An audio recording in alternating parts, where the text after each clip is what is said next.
In part 1, we looked at how to add audio using the system.media.soundplayer class. Now, while the use of this class is great for playing .wav files, it's somewhat limited. However, we can use the Windows Media Player control to play other types of files like WMA, WMV, and MP3, and even others. This does come with a price, however, as we noted in the previous video. The Windows Media Player control relies on the existence of the Windows Media Player being installed and in working order on the user's computer, which unfortunately is not always a safe assumption. To demonstrate how to use the Windows Media Player control, I've created a second project called Audio Part 2 CS.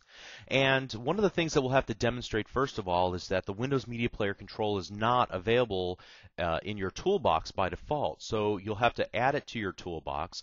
I'm going to go to the General section at the very bottom of the toolbox and just right-click in this area and select Choose Items. We'll select the COM Components tab at the very top of our Choose Toolbox items, and then scroll down near the bottom where we'll find the Windows Media Player. Put a check mark next to it and then click OK. And now you can see that we have our Windows Media Player control listed in our General section. I'm just going to drag and drop it onto our designer surface and then resize it so that we can see all the controls.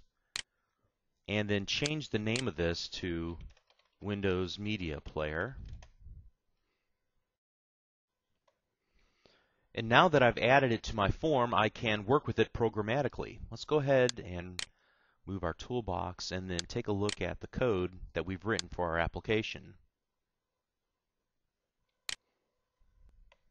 You can see the code in the form load event looks very familiar to some code that we wrote in our previous example in the first video in our audio series. And what we've done was create a local variable called tada.path, which is a hard-coded path to our tada.wav file in Windows XP. As we noted last time, there may be a different file location for Windows 2000 users. This time, we've also worked with the settings class of our Windows Media Player and set the auto start property equal to false. If we don't do that, then as soon as the form loads, it'll begin to play whatever file that we will assign to the URL path, which we do in the very next line of code. And this will allow us to input a path, whether that be a file path on our local user's hard drive or a resource somewhere out on the internet or even on the local network. So let's go ahead and save the changes we made to our application and run it. And just to see if this actually works, we'll click the play button.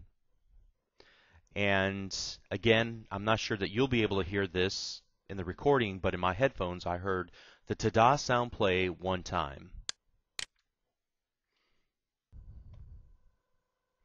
As you might expect, just about any feature of the Windows Media Player control is available programmatically through the properties of the control itself, as well as its settings class. Let's take a quick browse through the various properties that are available. For example, you get a reference to the CD-ROM collection. In other words, all of the bits of media that are on a CD-ROM or even on a playlist. If we scroll down, we can find a similar collection for playlist items.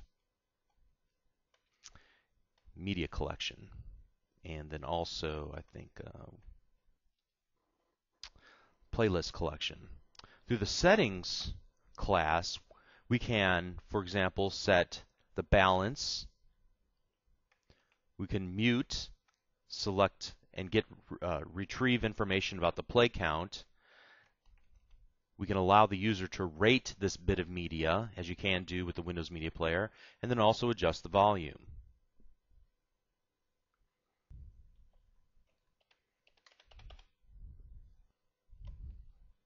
So to recap, if you need a simple playback of a sound, and that sound is a WAV file, then consider using the system.media.soundplayer class. However, if you need to allow playback of more types of media and allow for more interactivity with that media, then you might be better served using the Windows Media Player control.